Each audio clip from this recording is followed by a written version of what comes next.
Thanks, Bob. And now for your history fact of the day. Today marks the 66th anniversary of the attack on Pearl Harbor, which to this day lives on in the hearts of Americans, as FDR put it, a day of infamy. The attack happened because of growing tensions between Japan and the U.S. The Japanese thought that they would bring the U.S. into the war if they attacked British colonies and French Indochina. So they tried to immobilize the Western Pacific Fleet by attacking Pearl Harbor, keeping the U.S. neutral. However, the U.S. had adopted a new Pacific War plan, so the attack backfired.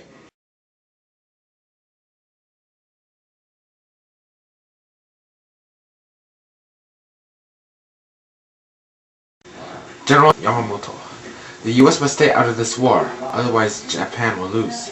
This is why we must not attack the British colonies as well as French Indochina, causing the U.S. to come across the Pacific and attack us. If we cut off the Western Pacific Fleet and we attack Pearl Harbor, the U.S. will stay out of the war, and Japan will still have a chance of winning. If the U.S. must regroup from California, then it will take them over a year to attack us in the Western Pacific. You're correct. It is absolutely imperative that the U.S. stays out of the war. We will attack Pearl Harbor on 7/7 at 7:30 hours. Round up the Japanese Imperial Navy at once. Commence the attack. The Americans will not stand in our way. Bobby, come in here. What now, Grandpa? Bobby, today is a very important day to me. 66 years ago, I was in Pearl Harbor, Hawaii when it was attacked by the Japanese. Oh, not again. Please sit and listen to my story out of respect. After the attack, I was immediately drawn into World War II because I joined the Navy at the young age of 18. The horrors of the attack still haunt me today.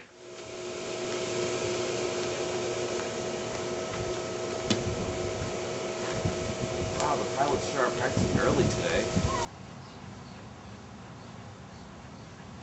Yosh!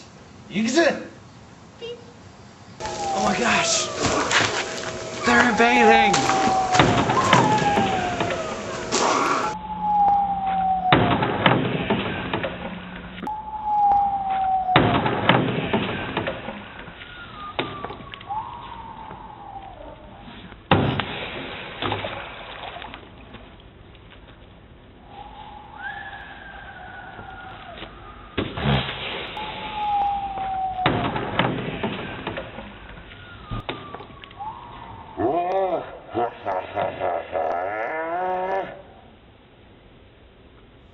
That day was the day that changed the history of this country.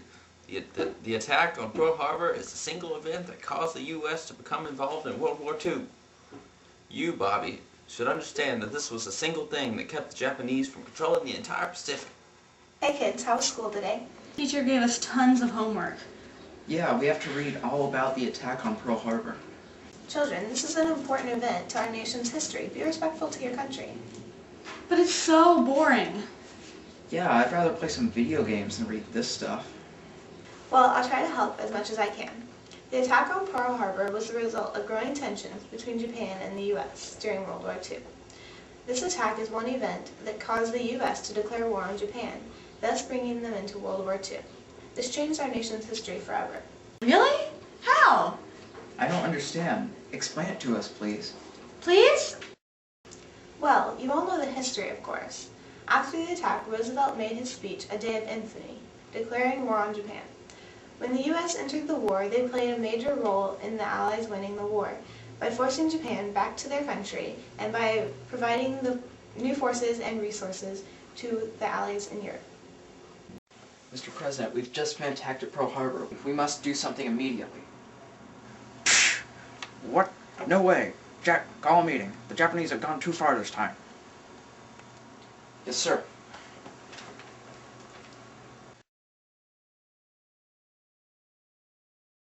Gentlemen, thank you for coming on such quick notice. As you know, the Japanese have bombarded Pearl Harbor. I need your advice on what we should do. Did they know we were supplying to the Allies? It's possible. They also have waited to keep us out of the war. Well then, the solution is obvious. It's wartime now. I support that statement. Now, how to address the media? How will we get the public to rally behind us? It's obvious, isn't it? No American will take this. The public is not so simplistic.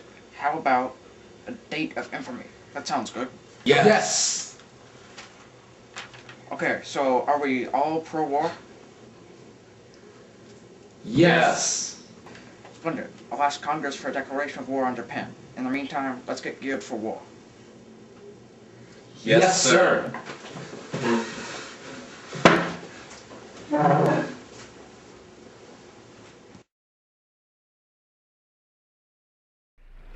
Vice President, Mr. Speaker, members of the Senate, of the House of Representatives, yesterday, December 7th, 1941, a date which will live in infamy, the United States of America was suddenly and deliberately attacked by naval and air forces of the Empire of Japan.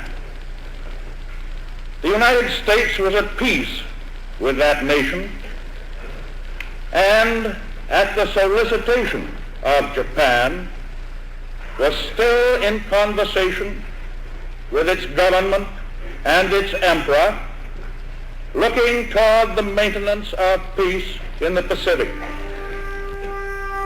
As Commander-in-Chief of the Army and Navy, I have directed that all measures be taken for our defense, but always will our whole nation remember the character of the onslaught against us.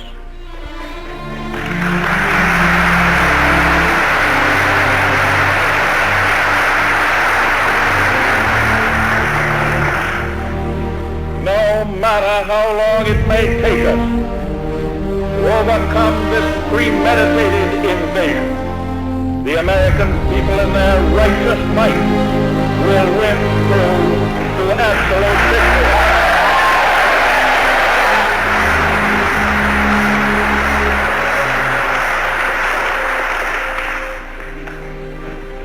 I believe that I interpret the will of the Congress and of the people when I assert that we will not only defend ourselves to the uttermost, but will make it very certain that this form of treachery shall never again be dangerous.